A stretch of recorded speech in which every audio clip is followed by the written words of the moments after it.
I'm making a curry, I use a tablespoon of olive oil, and then I sauteed 1 onion, ginger and garlic, pound ginger and garlic, and then mushrooms, cauliflower, spinach just to garnish later on, and all these vegetables.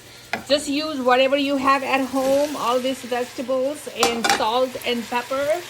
And you want to cook the harder vegetables first, like cauliflower, and if you are cooking carrots like I'm doing, tomatoes, all that.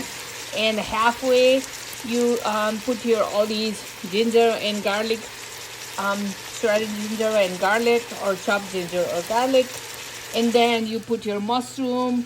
And then I use this Madras curry powder, that a whole tablespoon of it for this much. And then towards the end, I garnish with a little bit of spinach greens.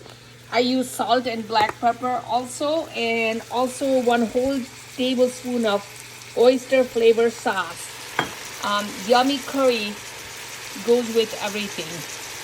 And I'm about to add a mushroom too.